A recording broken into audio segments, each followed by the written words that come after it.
Kasi kanina pa akong umaga rito Madam Chair. Kung ganito ang mangyayari, abutin na naman ako ng alas 11 mamayang gabi. Muling nagkabangayan ang mga kongresista, partikular sa pagitan ni Raul Manuel at Janet Garin.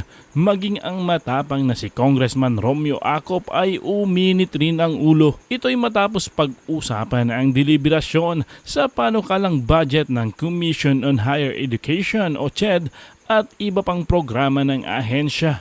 Panay po na kasi rito at sabat ng sabat si Kabataan Party List Representative Raul Manuel.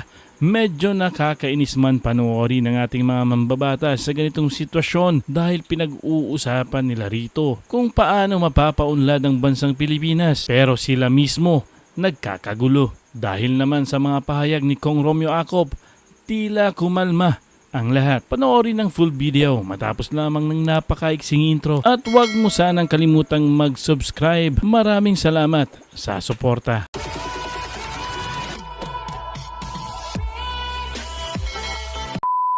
Ito naman cuts on various programs of DOH. Can DOH confirm?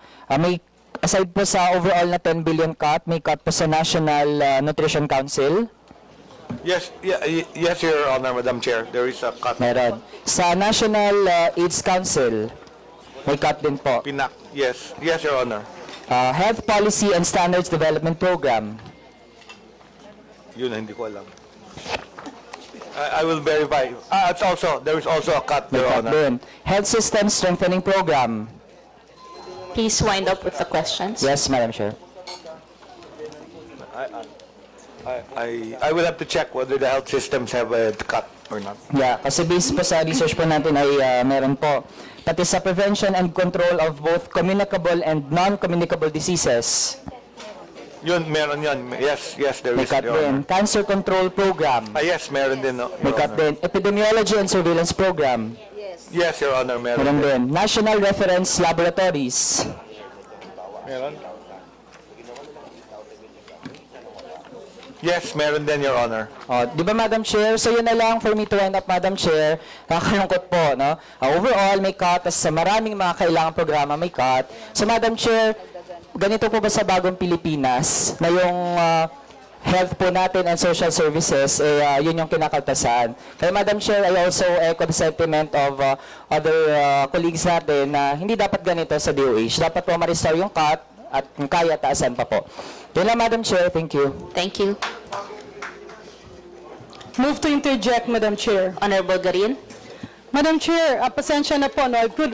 With due respect to Congressman Raul, Manuel, Madam Chair, tila hindi po ako sumasang-ayon. Madam Chair, just a point of order. Yeah. Are we allowed to interject? Because I thought there is a policy in this committee Yeah, that Madam Chair, there if I will be may. no Yeah, Madam Chair, but my point because, is... No, Madam Chair, let if me I may. speak first, please. Let me finish first. That was the policy of this committee that was approved during the first meeting of the committee. And, well, in fact, during the previous hearings, nandito ako. I am asking also to interject, but I am not allowed to interject as part of the minority. Now, why are we now allowed to interject, Madam Chair? 1 minute suspension. Thank you, Madam Chair. Ano bang, may interjection ba sila? Senator.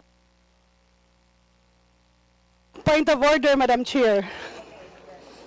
Yeah. I really don't want to make a point of order, but I would find it unfair on the part of the administration being wrongly accused na maraming mga programa sa kalusugan ang tinapyasan. Mr. Chair, the figures is not correct. Madam Chair, point of order.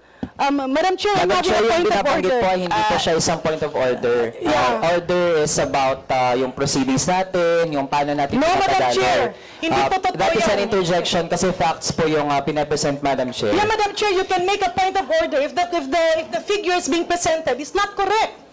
Because this is a budget briefing. Hindi po pwede na meron tayong drama na pinapalabas natin na lahat ng programa ng kalusugan ay tinapyasan and making the administration look back where in fact it is not true. We have to compare Madam net Chair, versus net. Madam So Chair, with that, point Madam of Chair, order. I move that the interpellation of the Honorable Manuel be stricken off the records. So move, Madam Chair. Chair. 1 minute suspension. Madam Chair, have we resumed hearing? Muna? Yes, we did. Yeah, thank you. Nag-resume na ba tayo, Madam Chair? Kinompare naman yung ngayon tsaka yung proposal, di ba? Let me just clarify. According to the rules from the appropriations, it is correct that we cannot interject. So, I had a point of order, Madam Chair. let me just clarify that. Okay? So no, Madam Chair, so no interjection. No is allowed. interjections. Just a point of order. Yeah, so I had a point of order, Madam Chair, and a pending motion. Yes, Madam Chair, since my interpellation was referred to, then I would like to express that I object to the striking out of my interpellation since for several agencies po, that's how we as young people compare yung ating mga plano sa pagbabudget. Anong meron tayo ngayon at ano yung plano from Malacanang na budget. Kasi yun yung magiging baseline natin, Madam Chair, how we will assert for higher budget for services. Madam Chair, may I explain my objection, my point of order? I raise it as a point of order kasi tila pinapalabas na tinapyasan lahat ng programa ng kalusugan. And that's very unfair to an administration who has been investing on health. Kung magdadagdag tayo ng pondo, dagdagan. That's why my point of order is that there was a misrepresentation of the facts given because comparison is net versus net. Kaya yung mga sagot kanina na tinapyasan lahat ng programa ng kalusugan, that is not factual. I therefore move earlier, Madam Speaker, that those statements be stricken off the record. Because that will make the administration look bad. And that will make us look bad na parang lahat ng programa sa kalusugan ay tinapyasan natin. That's unfair to the people who have been working for the budget of the Department of Health. So I had a motion, Madam Chair. Madam Chair. I object, Madam Chair, to that Chair. motion. May I have the floor, Madam Chair? 1 minute suspension. Madam Chair, Sorry. We may I need ask to... for clarification? Yes, Honorable Plato. Kasi kanina pa akong umaga rito Madam Chair. Kung ganito ang mangyayari, abutin na naman ako ng alas 11 mamayang gabi.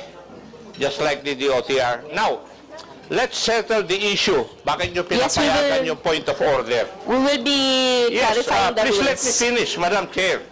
Because our rules state specifically kung ano yung point of order and when it is going to be raised. Di ba? Kasi ina-allow nyo But if I read section 103 of our House rules, and I would like to quote, a point of order is a privileged question that raises a violation of the rules in relation to the matter under discussion on the floor. A motion to read any part of the rules is equivalent to a point of order and takes precedence over any other motion other than a motion to adjourn. Yun po ang rules natin. Dapat yun ang sundin natin. Thank you for clarifying the rules. Actually, that is what we are going to clarify. The point of order will, as mentioned, only be on the ruling and violation of the rules. Parliamentary. So, and with that,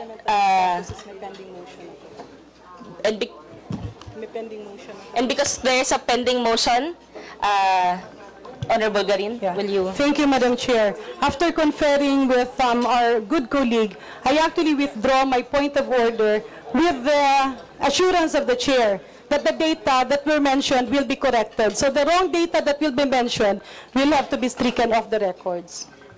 Madam Chair, question of privilege. May I be allowed to speak? Honorable Raul Manuel. Yes, Madam Chair. Madam Chair, I don't see the point na may mga ipapatanggal po tayong facts and data kasi Madam Chair, wala pa kong isa-cite na data kung hindi ito yung proposal na nasa National Expenditure Program.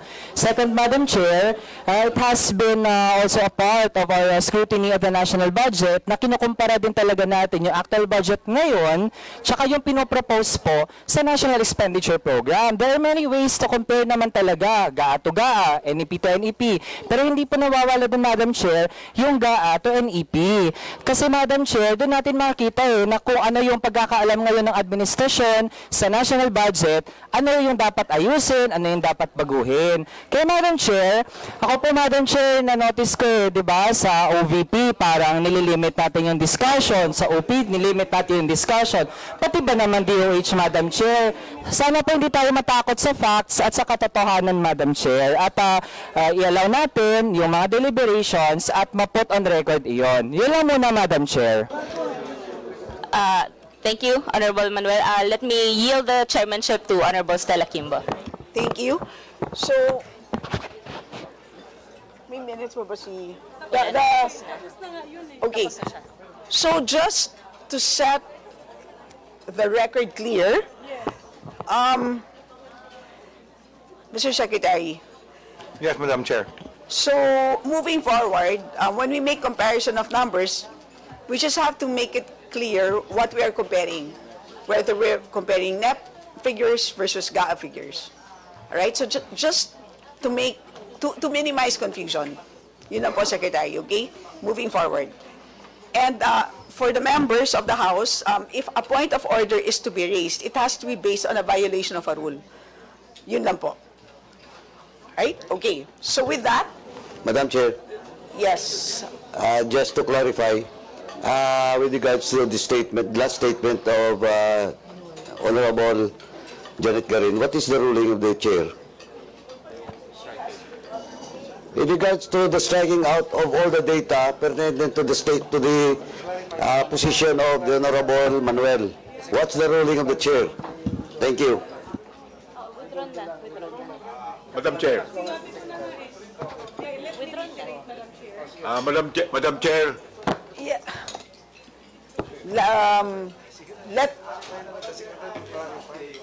Let me make. Okay. No, I'm just asking the chair, what is the ruling of the chair with regards to the statement, and that is not a motion of the Honorable Garin. What I'm saying is, what is the ruling of the chair with regards to the statement that she's getting the commitment of the chair? Okay, let me make a ruling on this first. We first have to set on record alin dito sa data ang mali. Alright, so we are referring to the data on page 12. Mr. Secretary, so let's do a rundown. All the numbers here. So can you confirm that these numbers are correct? One by one. yes, Madam Chair, for the DOH, for PhilHealth, the NEP for 2024 is 101.5 billion, and the NEP in 2023 was 100.2 billion, so it increased. For Heart Center, the NEP in 2024 is 1.8 billion. The NEP in 2023 was the same, 1.8 billion. For NKTI, it was 1.3 billion in 2023. For 2024, it's 1.2, so minimal decrease. For Philippine Children, it's 1.2 billion. It increased to 1.4 billion for 2024. It increased, yes. And for Lung Center of the Philippines, it was 630 million in 2023 NEP. It's now 561, which is lower. For PITAC, it increased from 156 to 174. And for NNC, it decreased from 401 to 296. And for PINAC, it's almost the same, 43, yes, increased to 46 for AIDS. Okay, so all of these data have been confirmed by the Secretary, so there is nothing to be stricken out. Okay, so ang kailangan na lang natin ipaliwanag sa mga nakikinig natin ng mga kababayan is ang pagko-compare po natin ng numero is NEP to NEP at GAA to GAA. Sa ngayon po, ang pinag-uusapan natin ay NEP pa lang po, so proposed numbers pa lang. Ang maaprubahan na number would be the GAA number, which will happen months from now.